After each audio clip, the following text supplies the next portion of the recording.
reflective of every single program that is out there. I mean, I think in doing this work, what we discovered is that this entire topic could be a whole PhD thesis and think tank on its own, with the many different facets that are involved. But this is really just to provide a high-level example of different programs that exist and different models that exist to bring the room and folks who are engaged into this discussion with us.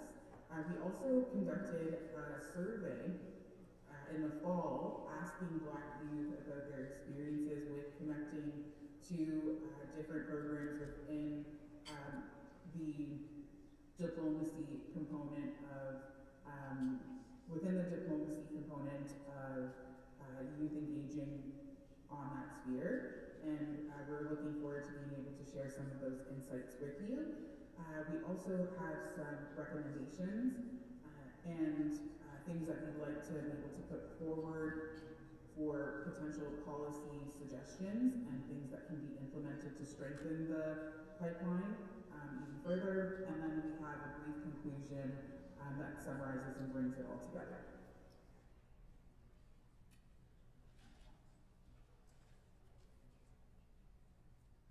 So to introduce our topic, we're just going to talk about how Black youth globally pursue diplomatic careers but face numerous systemic employment barriers such as discrimination or even imposter syndrome. So SDG 4 ensures equitable access to education and training, yet there are still gaps that persist. So structured employment pipelines are critical for inclusion. A structured pathway from education to sustainable employment, and the 5 stages of this are referral, needs assessment, vocational activity, employer engagement, and in-work support. So just a breakdown of SDG 4 and the quality education. So SDG 4.3 talks about equal access to affordable, quality, technical, and vocational education. SDG 4.4 is to increase relevant skills for employment and entrepreneurship, as Black youth tend to face a lack of these skills due to not having the opportunities to go into certain fields due to barriers. SDG 4.5 is to eliminate gender and racial disparities in education. And SDG 4.7 is to promote global citizenship and sustainable development education.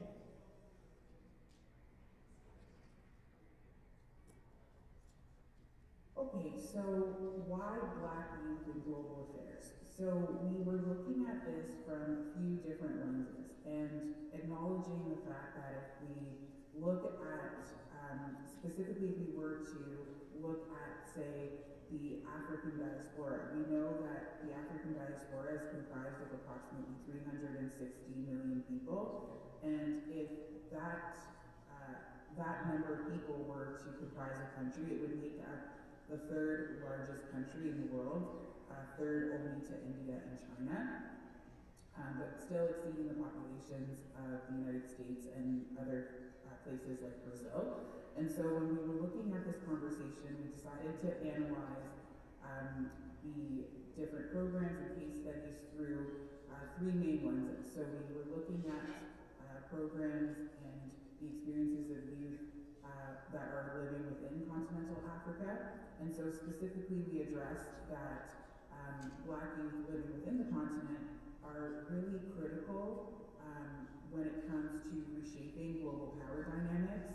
We discovered many different innovative solutions that they were able to provide, and a strong sense of resiliency and loyalty to their states and their countries, with wanting to improve and continue to expand on different innovative solutions for change for their country folk. When we were looking at the diaspora, we were looking primarily at programs that were existing within Canada, the US, in places that have large Black populations and diverse Black populations. And we were particularly looking at addressing global migration challenges. So that was an emerging theme that occurred, is when people were when we were looking at and examining various programs and pathways, we observed that migration is often one of the challenges for youth to be able to engage in different places in the diaspora, so whether that's obtaining visas to respective countries, whether that was, other challenges with flights and financial barriers. We were also looking at need for further community advocacy and mobilizing within the diaspora, but also recognize and acknowledge that even within different international groups, the acknowledgement of the diaspora as a part of a larger conversation is also the formalizing and acknowledgement of this grouping is also in its infancy in a lot of different spaces internationally. So we were recognizing that the Permanent Forum for People of African Descent is still quite young, and as a result of that, so are the ways in which youth have been able to engage in those spaces, as the 4th Permanent Forum is only going to be happening in April, so we don't have as much historical rooting in that space as some other groups may have that are on their 31st or 50th Permanent Forum, for example. And also we wanted to acknowledge, particularly within the African Union, while there was a call 20 years ago for the participation of the diaspora, formal channels have not been established to recognize that participation, and as a result, formal pathways for youth to participate have not also been laid. So, we recognize that internationally there's still some work to be done with grounding how the diaspora participates, and that's very nuanced, but we also recognize that some of these programs don't acknowledge folks that might be invisible on some level within their respective countries and within their populations, but still experience systemic barriers to being able to participate on an international scale. And then we really wanted to focus on the Caribbean as well as part of this conversation, and we recognize that that does belong as a portion of the diaspora population, but we really wanted to highlight the Caribbean mainly because what we were acknowledging was that while there was lots of innovation and opportunities that were highlighted in different case studies that we were able to discover, we noticed that the foundation for that was really rooted in the lived experiences of a lot of youth that were sharing about different opportunities that they had participated in, and a desire really rooted in creating sustainable solutions for challenges like brain drain within those spaces, climate change, economic equity within those spaces, right? And so we see that being able to address some of these larger challenges will set the stage for global participation at the multilateral level.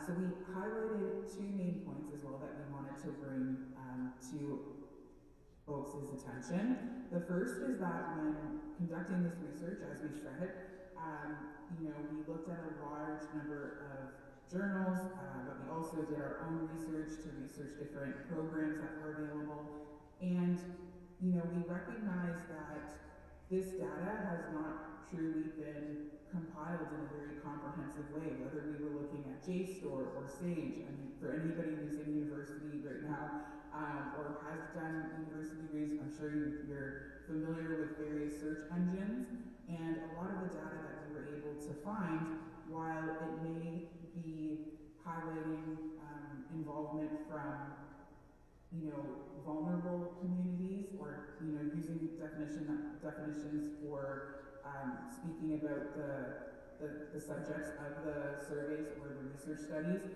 they would often say vulnerable communities, but there isn't really hard data that specifically has identified Black youth and their participation in some of these spaces. And so we do see the need for further research to be done in order to really be able to connect reality to policy to practice.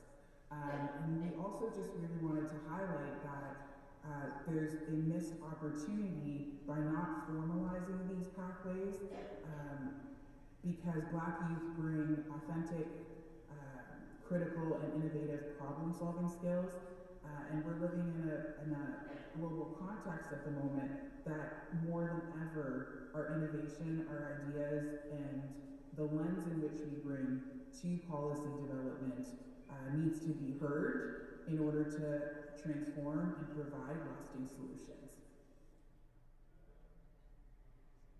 So one of the so the role of paid internships in the creation of a sustainable pipeline is really, really important, because paid internships are very crucial for bridging the gap between education and career entry, because they allow for hands-on skill building. So again, they support youth in developing technical and soft skills, which include negotiations, policy writing, research, interpersonal skills in the workplace, decorum, for lack of better words. So it's really essential to not only get the degree, but also find a way to marry the degree with real life work experience. They also enhance networking and mentorship opportunities with senior staff or your supervisors. Those are the ones that are going to be responsible for not only assigning work to you, but also giving you an inside scoop into the gaps in the work environment, gaps in skill sets, trends that they've been observing. So when you're heading into the work environment, you're also getting an inside scoop into what's coming, rather than what's being said, which is what a lot of theory and stuff is loaded with when we're still in school. So the next item is that they ensure diverse perspectives from present and future global policy, informing present and future global policy. So getting that opportunity to work with other populations is a really essential way of understanding, okay, this is happening in China, this is happening in India, this is happening in Latin American countries. How can we bring some of those innovative ideas to other parts of the world? How can we get involved and see those relationships? The next item is barriers to participation. So the barriers to participation in these international internships include financial constraints, including unpaid opportunities. A lot of youth do not have the luxury of working for free. A lot of Black youth don't have the luxury of working for free. They might be responsible for contributing to their household incomes. I've seen, personal experiences. I've seen the eldest daughter have to pay tuition for her younger siblings while managing her own tuition. Being responsible for taking on an unpaid internship is not a luxury that she could afford, even if she's passionate about the industry. High cost of living in global north countries, where a lot of these UN or World Bank or other multilateral organizations are headquartered, are not affordable. Geneva, New York, Paris, these are not affordable cities. So they don't have the ability to work in those cities due to that barrier. Travel and accommodations, we see that a simple flight is not the same today as it was yesterday. So that in and of itself is a barrier. And tuition. A lot of the time, to complete an internship through your academic institutions, they tack on additional fees on top of tuition, quote unquote administrative fees, and that can be a huge barrier. Lack of information, so gatekeeping limits access to opportunities. We're all familiar with youth opportunities boards and stuff like that, but there are private newsletters that are only dispersed to people internally. So if you don't already work in that organization, you won't have access to that, right? It'll probably go to the child of someone who already works in those institutions. So those are obviously gatekeeping methods, just because there's already a dwindling number of Black folk in these institutions. UN data shows only 3.6% of personnel are under 30. So we can also see the older folks saying, I like my seat, and I don't need you folks trying to touch it, right? So you can already see that there is that a gatekeeping across different age brackets, and that's also a barrier. Visa and bureaucratic challenges. There's restrictive policies excluding foreign talent. For example, this is a huge issue for a lot of African talent, because there's a perception that they'll come as an intern and then all of a sudden they're an asylum seeker. So there's a hesitancy in giving them opportunities. racism and systemic barriers and biases. So hiring networks often exclude Black youth. There's a lack of cultural sensitivity and implicit biases that just make performing at a high level very difficult for people who do get into these spaces, which impacts their retention and impacts their ability to complete tasks. So with this being said, the next thing that we're going to explore is the case for public-private partnerships. Sorry, that's my laundry machine. So when we're looking at the case for public-private partnerships in education, we wanted to look at the different facets that intermingle and that work together to create these opportunities. So we have government institutions. They're often responsible for providing funding, creating policies for paid internships and mandates. Then you have the NGOs and academia who ensure program accessibility and knowledge sharing through research and data collection and outreach. We have multilateral organizations that prioritize diverse internship candidates. To what extent can be debated, and then private sector offer paid placements, mentorship, career mobility, and a lot of the technology that we use. So some of the key insights into the value, into the role and impact of public-private partnerships is a book by Felipe Barrera Osorio and Al. Lots of authors on this book, but some of the things that they like to highlight was PPP has a huge role in expanding access. So PPPs help reach underserved communities and minority groups. They offer innovative financing, so they introduce new funding models, especially in post-conflict regions. They better serve delivery, so they leverage private sector efficiency to move education. So this can look like technology. This can look like less paperwork, right? So it's a bit more efficient in that way. So the higher quality is also a perceived notion that comes from public-private partnerships, where you have modern curriculums, new teaching methods, and accountability measures. So when you're outsourcing a lot of the reporting, or if you're outsourcing a lot of the checks and balances, and you just have teachers teach, you might have more effective teachers because they're not buried in a thousand and one other tasks. And then stronger policies, so they support better regulatory frameworks for sustainable improvements, and that those are some of the items that the authors mentioned in their research, and we just wanted to share that to help you understand what PPP in education looks like.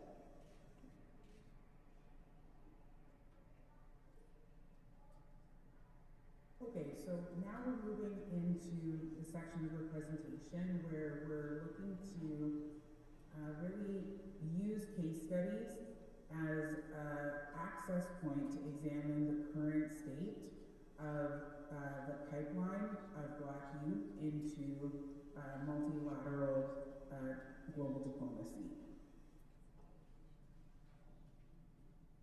So for our first case study, we're going to be talking about the University of Ottawa International Internships. So looking at this, we saw pros. The first one was that it provides academic credit and hands-on international experience. It offers pre-departure training to prepare students for cross-cultural work, and it connects students with Canadian NGOs and local partners abroad. However, the cons to this internship is that it's high cost. $4,700 to make it inaccessible for low-income students who are working or just don't have the money to allocate to that. Unpaid internships create financial barriers for marginalized youth because you're not getting paid for the work that you're being asked to do. There's limited students who cannot get into these programs because they have a 70% average or lower, excluding those with potential but lower grades because they need to succeed to certain expectations. So the pipeline is that this program could be a strong entry point into the pipeline if made more inclusive through sliding scale fees and partnerships with organizations in lower cost countries. So our idea to combat this is to introduce a pay it forward model. So this is where alumni who benefited from this program can contribute to a fund for future low-income students. But returning from their trip, they can either opt in or out of making a donation, which creates a sustainable cycle of support and mentorship. The second one is Global Affairs Canada's IYIP. So the pros is that this is a fully funded program covering travel, accommodation, and living expenses, which is accessible for students. It aligns with Canada's Feminist International Assistance Policy and SDGs, and it prioritizes youth facing employment barriers, including marginalized groups.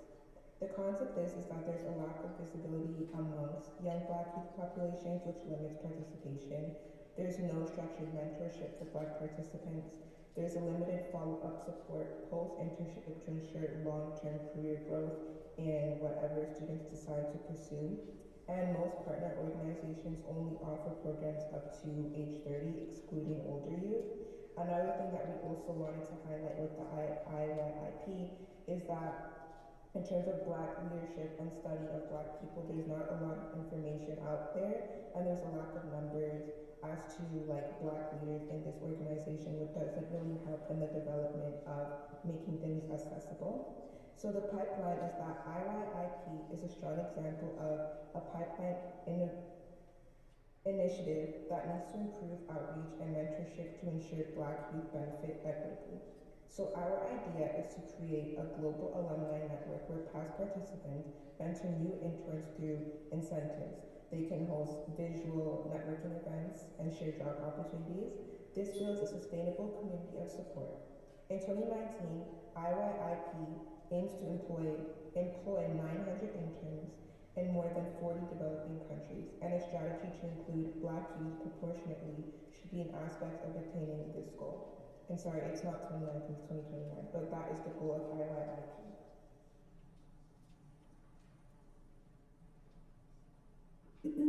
Okay, so the next case study that we looked at was the Barbados Diplomat for a Day program. And, you know, we really appreciated seeing this type of program exist. I think that this is a model that we really liked and appreciated and thought would be really helpful if more programs like this existed as a gateway in other countries where it was specifically targeted for Black youth and spaces were made for Black youth in those places.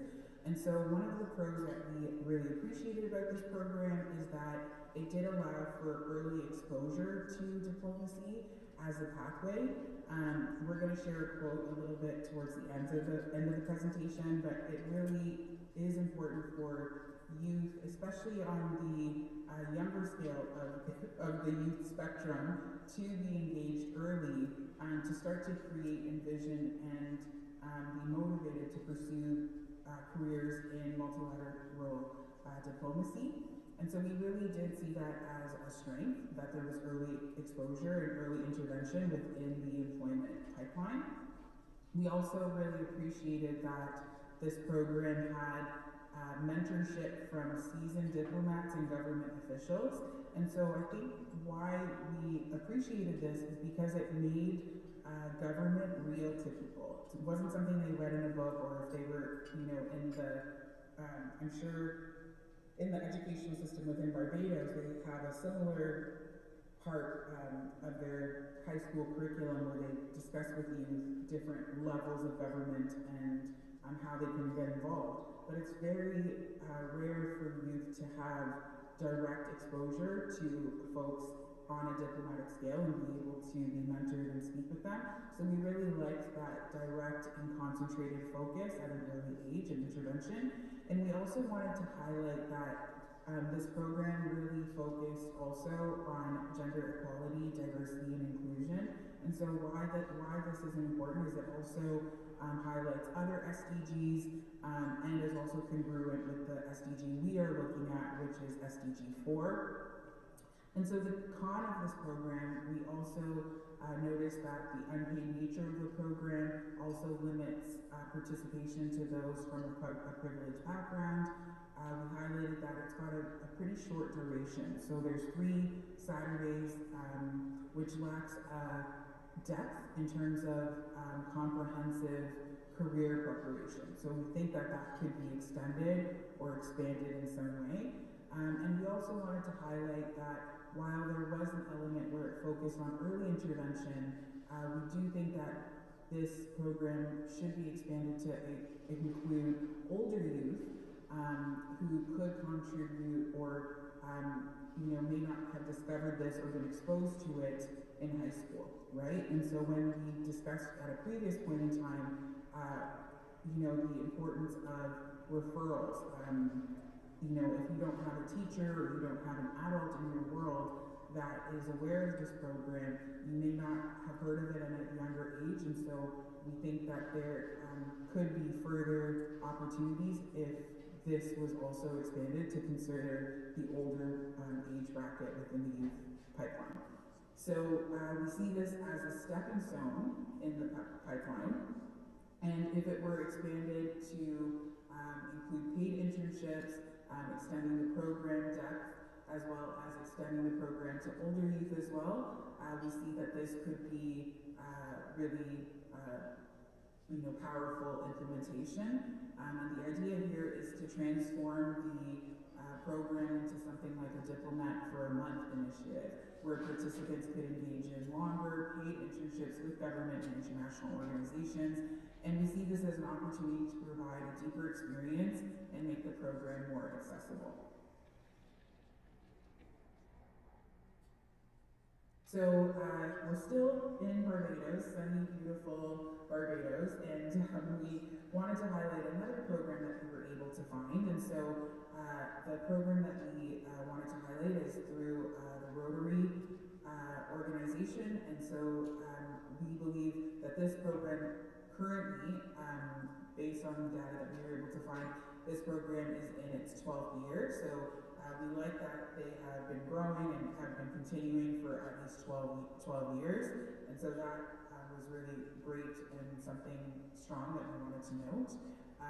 It provides foundational experience in international relations for secondary students. So we see this as a really strong step and, again, one of those foundational bricks to building the pipeline for further engagement of Black youth in the Barbados into the pathway for engagement in diplomacy and multilateral organizations globally.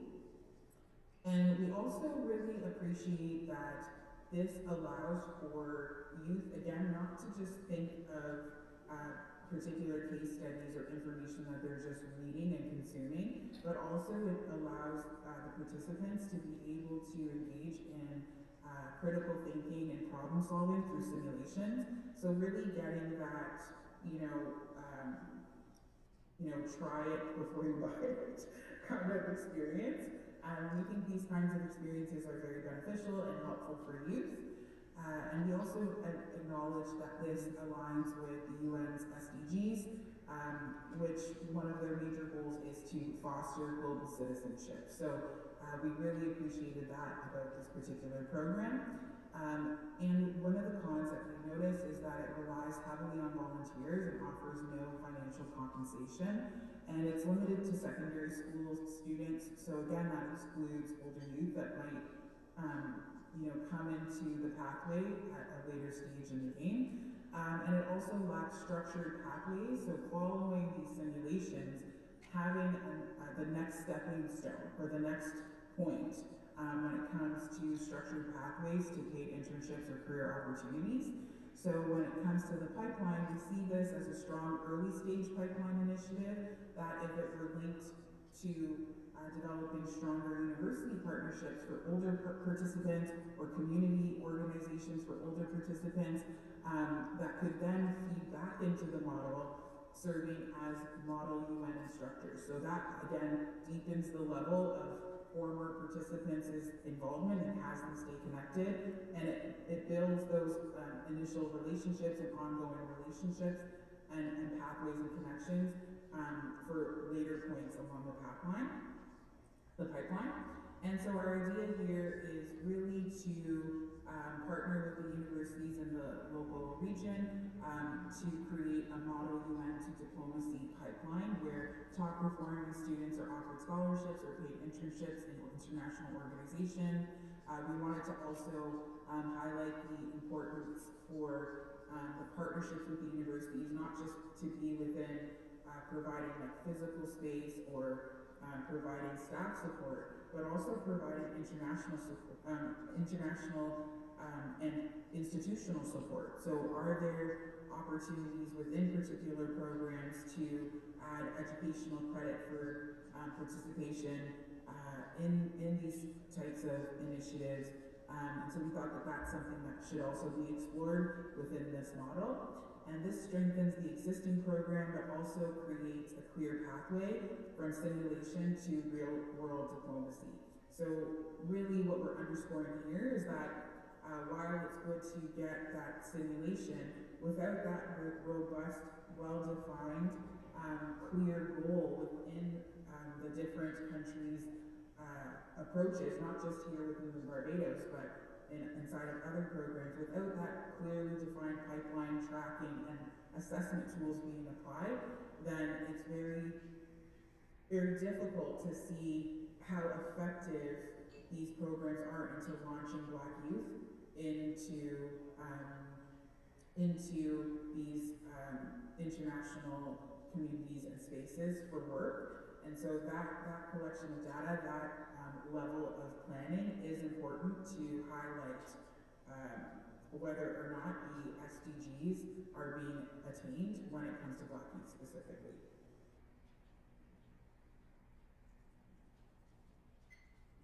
Okay, so now we're headed to Africa, and some of the case studies that we found from the region include the World Bank Group Africa Fellowship Program, which provides high-level professional experience at the World Bank, which is a leading global institution. Another great pro of this program is that it offers opportunities for African PhD students and recent graduates to work on development projects. And the final element is that it aligns with the World Bank's mission to reduce poverty and promote sustainable development, as well as the inclusion of African bodies in its own decision-making processes. The cons are, however, that it's highly competitive. I think there's about 30 opportunities for participation a year, 54 countries, millions and millions of people. So you can already imagine how incredibly competitive it is. With limited slots each year, and it creates a toxic work environment. So some of the papers or journal entries from previous participants was that it created a very toxic work environment, which may dissuade people from continuing on their journey to working in the diplomatic and multilateral space. It focuses primarily on academic excellence, potentially excluding talented individuals with non-traditional backgrounds. This can mean people who are community organizers or community workers who created their own initiatives or own grassroots are exempted from participating in this fellowship program because they don't have a degree, they don't have the piece of paper. There is also no guarantee of employment or long-term career support post-fellowship, so there's not really a network of, World Africa Group Fellowship Program network where people can stay connected, share opportunities, and grow with one another, or participate in peer mentorship. When it comes to the pipeline, this program could serve as a mid to late stage pipeline. Chunk of the pipeline for African youth pursuing careers in international development, economics, etc. However, it needs to expand its reach and provide more structured pathways to employment within the World Bank and other multilateral organizations. The idea we'd like to introduce is a fellowship to employment guarantee for top performing fellows, where they are offered entry-level positions at the World Bank, post-fellowship, to really make sure that it's not a one and done, but that there's maybe hope for retention. So the next element is the Nigeria Students Industrial Work Experience Scheme, so the SIWES. The SIWES is implemented by universities across Nigeria, where the government, universities, and industries are working together for the implementation of an internship program. It's also really great because you can see the synergy between these different institutions to really implement the SIWES. Another pro is that it exposes students to ethics, technology, and industrial trends, enhancing competitiveness.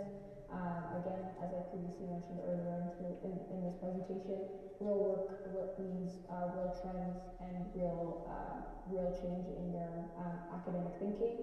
So, for example, if you were maybe gonna, pursue, I want to give an example, but I can't think of any. But for example, for people in engineering, particularly where this program takes place, they might be interested in computer science, but they're noticing that there's more demand in mechanical engineering. They might, make better decisions in their third and fourth year of their academic sequencing because they understood the job market trends in their country. Another example is that it's required for engineers, tech, and applied science students to complete an internship for graduation. So that, that requirement, imposes them to take it seriously, to value the experience. Some of the cons include some students work in unrelated fields, reducing program effectiveness. So, for example, you might have someone who's in health, but they might be working in social work. There's obviously a relationship between all industries, but it's not as direct, so they might not be as committed to the opportunity. Some industries lack modern tools, limiting relevant skill development. So if you're working with outdated versions of Windows or Python or all these platforms, you might not be as effective in your learning. And then there are also delays in placements, certifications, and program completion due to weak university industry links, so that's like a bureaucratic and administrative dilemma.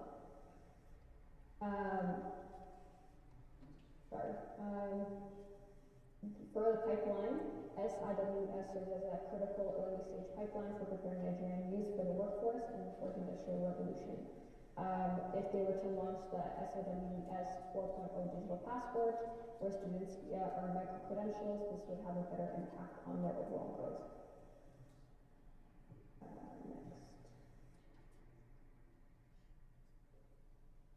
So we conducted a survey in the early stages of last year to get more information on this topic, as there wasn't really a lot of information out there. So the distribution of this survey took place on September 5th, 2024 on LinkedIn with 25 likes, 4 shares, and 8 responses. The response rate was 32%, which was low engagement in reaching marginalized communities. The demographic was 25 to 34 was 62.5%, and 18 to 24 was 37.5%. So that's already telling of how hard it was to reach out to marginalized youth. The gender was balanced between male and female. Cultural background, there was 25% Jamaican, 12.5% Ethiopian, 12.5% Nigerian, and other was African/Caribbean. The location was 75% North America and 25% Africa, which is also telling that it was hard to reach youth in Africa who obviously don't have like the credentials or skills to even answer these questions.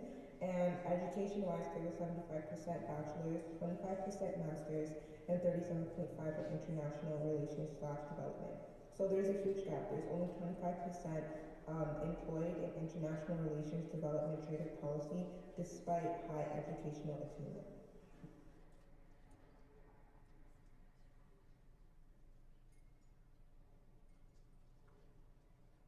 So for the interesting parts of the survey, barriers to entry, some of the things that we covered were barriers to entry, role of tech, and role of private sector, and potential recommendations that people had.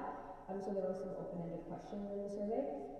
The main things that we found really interesting was that many respondents, so 62.5% of respondents have declined unpaid internships, which limits their ability to gain international work experience.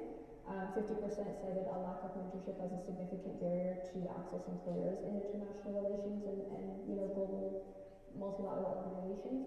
And then 75% believe remote work, virtual mentorship, and online skill building can greatly break geographical and financial barriers to participating in these industries. And then some of the, what resources would most effectively support marginalized Black youth? You can see that the last data set that I just explained is mentioned here.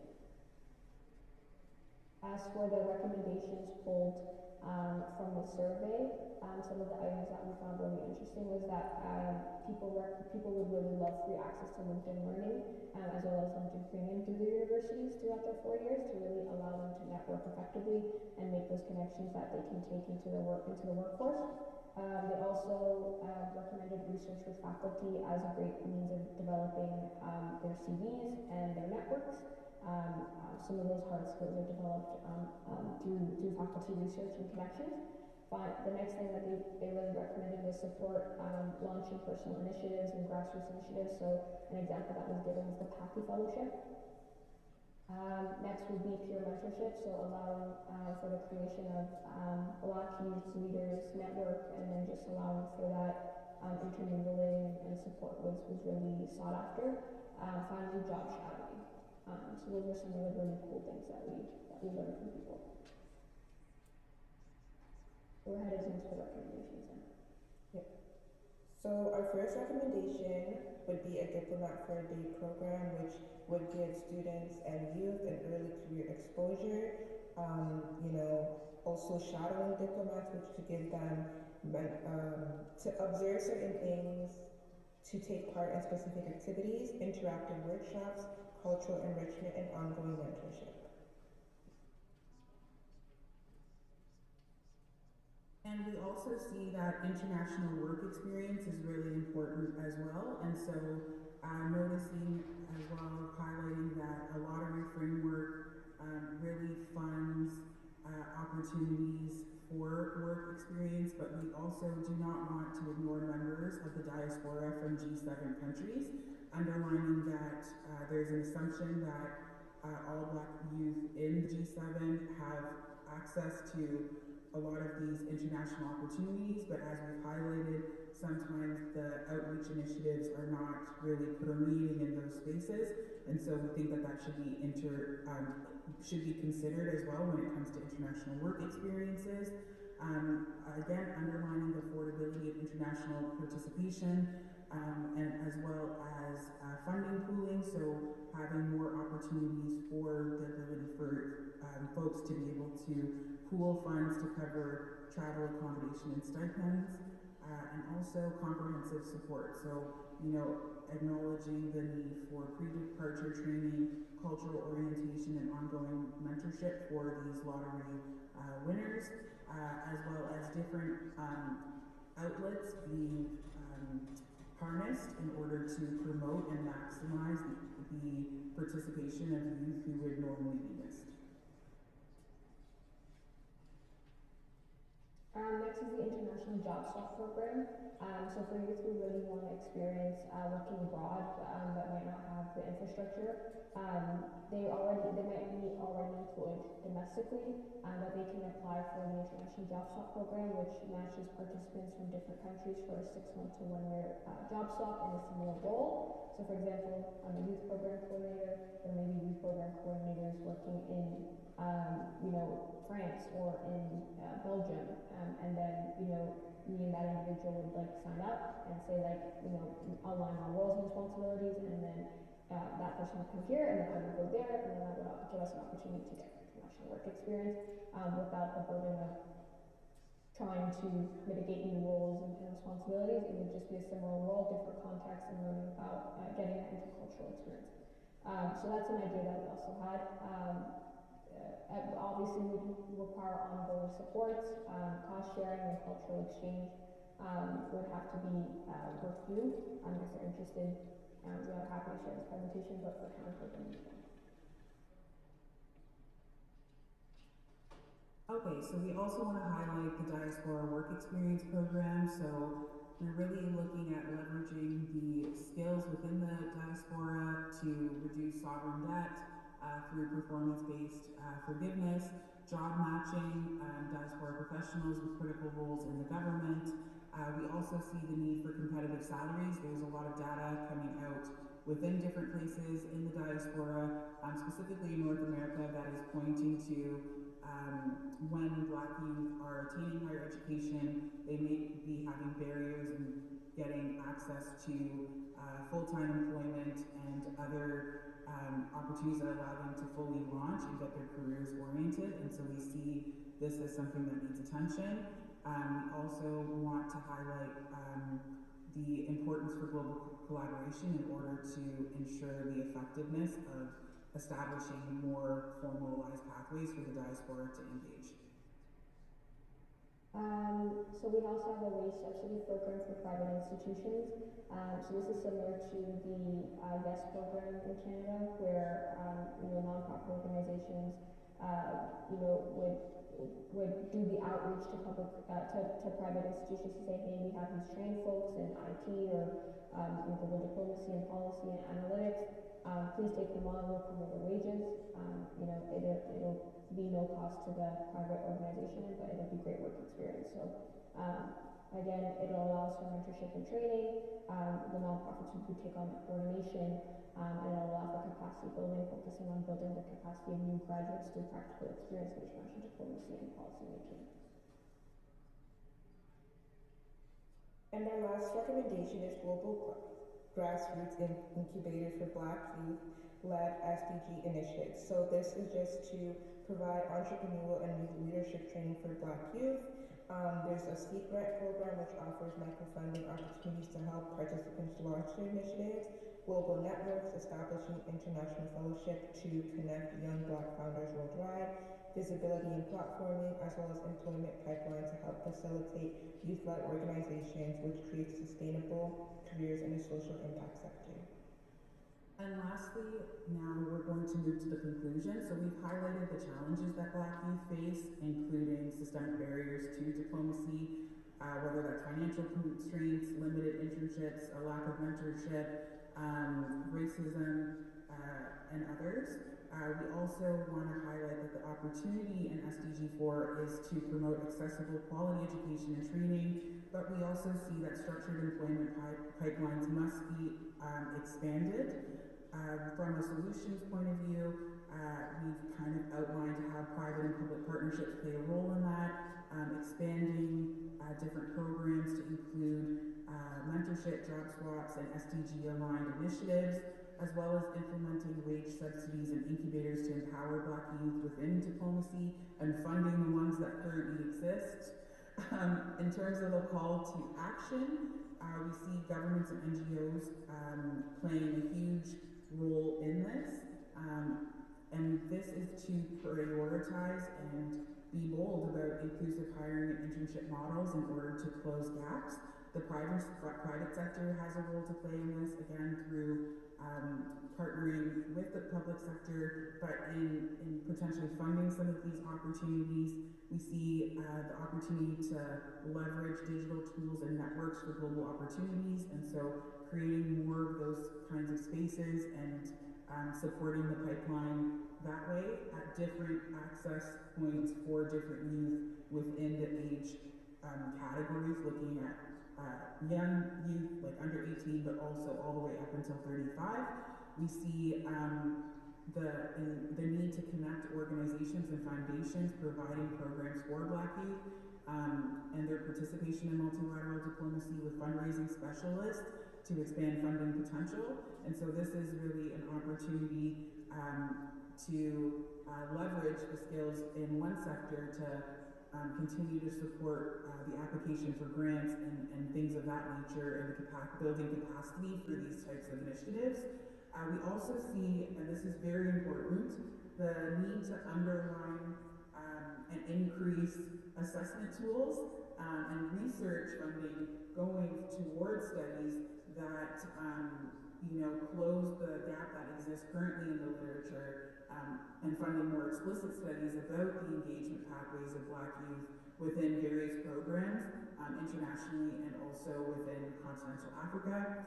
We see paid opportunities for mentorship programs as well as a way to incentivize Black mid to senior level professionals to provide mentorship while not sacrificing their own economic progression. So no longer, asking to senior level folks to do tasks like on the side of their desk because they really care, but also acknowledging that, they also, like, their time is also money, and they also need to have the supports that they need in order to provide support to youth. And so we also see as well an opportunity to identify global affairs professionals of all ethnicities and creeds that would like to transition to champions as opposed to allies who actively are willing to promote and share and break down gatekeeping experienced by many Black youth as a pathway into diplomacy, and engaging with multilateral organizations who are outlined as wanting to provide mentorship and coaching in closing some of those gaps. So thank you for listening to our presentation. The last slide that we just wanted to share was a beautiful quote we saw by Trevor Noah. And in this quote, Trevor says, "We tell people to follow your dreams, but you can only dream what you can imagine, and depending on where you come from, your imagination can be quite limited." And so, in essence, what we're saying is that if you can't see it, you can't believe it, and you can't achieve it. And so, we would like to, we hope that you'll take into account our recommendations, and we want to see more Black youth engaging in diplomacy on a multilateral stage. Thank you.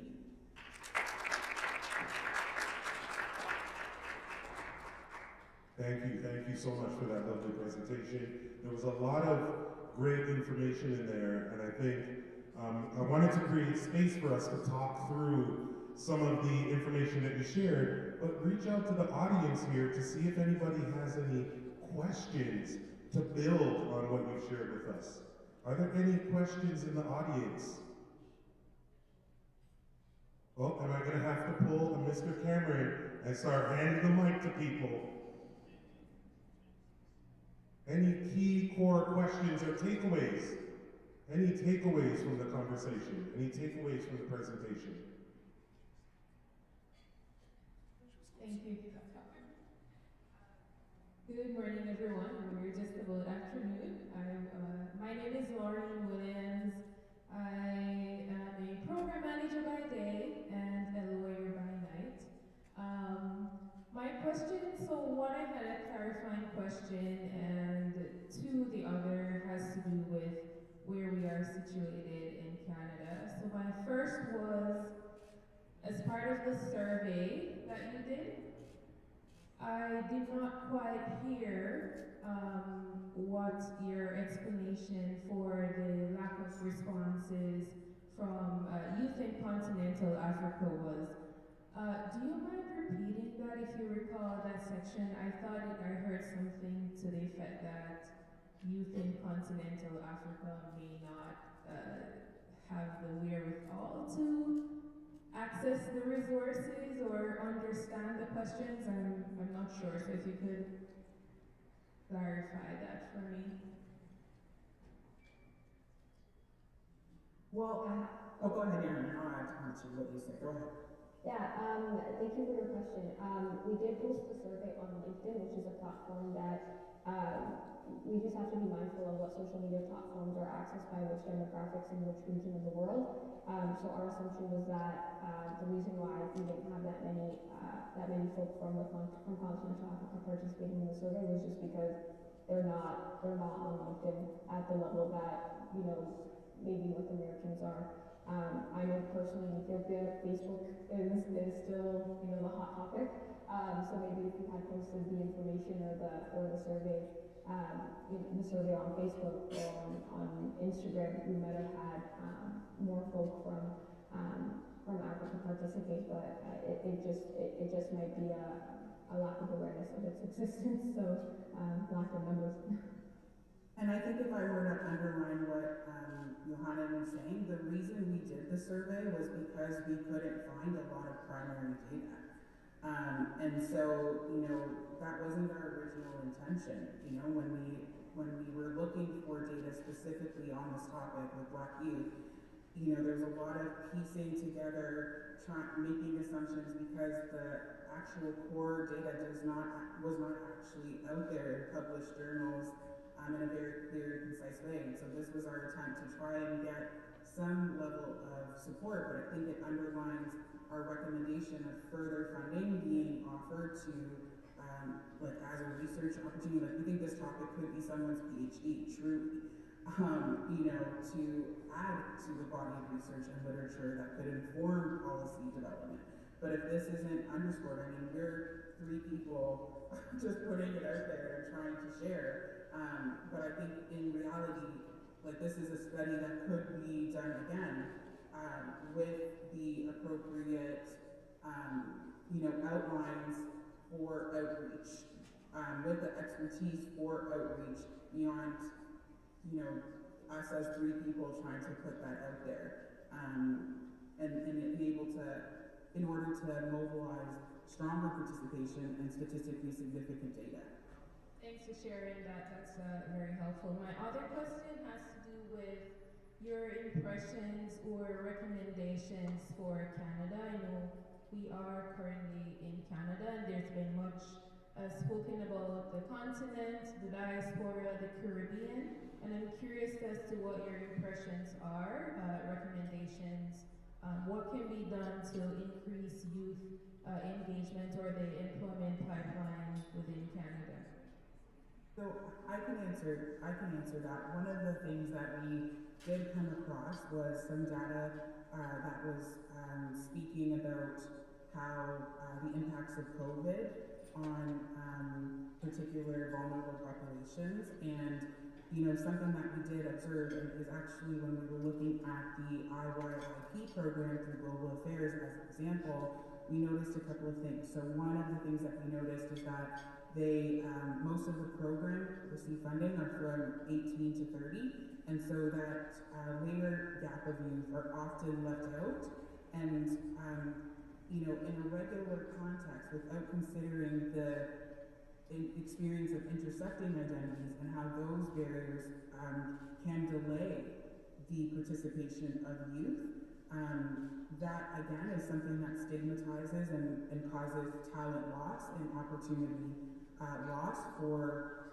youth that might be, like, there's a lot of data out there on just the inability of Black youth, not inability, but systemic challenges that Black youth face in gaining employment for the same exact degrees that their peers are. So when you're concerned with that, just to be able to pay back their student loans as an example,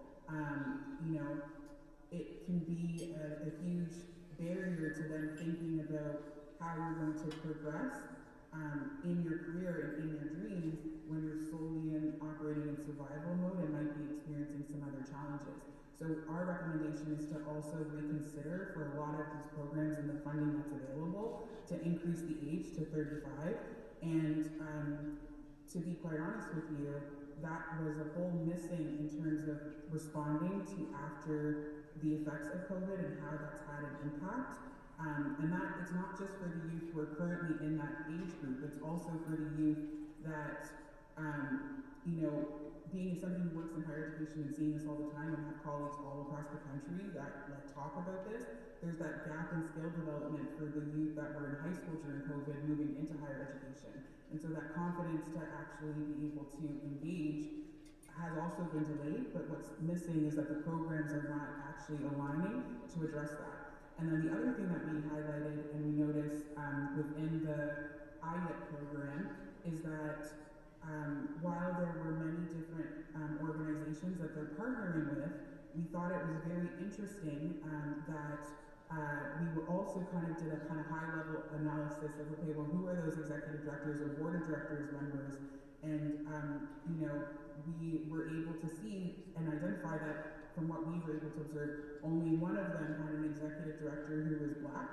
And it was no surprise to us to see that they had a focus on including Black youth because that lens was missing on the leadership level, right? For many of those other organizations. And so one of our strongest recommendations that we may have said in the slide, but we would like to underline to address your question, is that Global Affairs Canada has outlined that in 2029 they would like to increase the number, by 2029 they would like to increase the number of internships that are available to youth to 900, and we think that should be proportionate to the number of Black youth. There should be a representative number of Black youth that they aim to address in that recruiting. So that's a tangible item of something that can be done in Canada. Does that answer your question? Yes, it does. Thank you so much. I have one more question. Mine is not necessarily a question, it's a comment to reiterate what the ladies talked about in terms of programming that's available for young people to gain work experience. I'm someone who's benefited from Global Affairs Canada IM program, and it gave me the opportunity to go overseas to gain work experience. One of the programs that the girls didn't mention, the ladies didn't mention, is Global Affairs also has another program that's called a volunteer cooperation program. So organizations have volunteer opportunities that you can go, and they also, I mean, it's not paid, but you do get a monthly stipend to cover your basic needs, and you're able to also gain international work experience. So if you are looking to work in the international space, whether it's in diplomacy or development, that program exists as well. Yes, it's also limited to about 18 to 30. Some of the programs are 18 to 35. But if you are over that 30 age range and you still want the opportunities, if you're a student over that 30 age range and you still want the opportunities to be able to work internationally or gain international development, the UN has a program that's called the UN Volunteers, and they offer internships as well, or work experiences. They do offer monthly stipends, sizable monthly stipends depending on where your duty station is, and it's open basically to anyone with a degree. There are limitations in terms of degree. Most of the programs do require most of the opportunities would prefer a master's program, but it's open to anyone up to the age of 80 years old. So if you're older than 30, there are other opportunities to gain that international work experience. Thank you. So it's amazing to know what opportunities are out there, and to have you share with us some of your exploration into this SDG, and to better kind of articulate what are some of the challenges that you're seeing, and how we can address some of those challenges through the recommendations that you've shared. I think one of the key things that I would like to highlight as part of some of what you shared is the idea of transitioning from allies to champions. And I think you all are exemplifying that through the work that you're doing as BDA fellows, because you've identified, and I've heard this consistently throughout the course of all of the Black Diplomacy Summits, including this one, which is the idea that the research and data doesn't exist. So we're charting courses and pathways into areas that are under-investigated or non-investigated. And through those explorations, we're able to unearth core values and core expectations of how we can move the needle on some of these issues and work towards a better future for everyone. So I want to thank you so much for your presentation. It is greatly, greatly appreciated. And for everyone who is here, again, we are going to break for lunch, but I want to encourage people to engage, share, learn, talk, discuss. A lot of what you've shared with us here through your presentation and through our earlier conversations, but also engage with the idea that we can be those champions and move beyond allyship by working collaboratively together. So thank you again so much for your presentation. Really appreciate that. We are going to go ahead and take a break, and our break will take us till 1 p.m. So I'm going to ask everybody to regroup back at 1, where we will pick up where we left off and continue the excitement. Okay, continue the excitement. Enjoy your lunch, everyone. Enjoy your lunch. Thank you.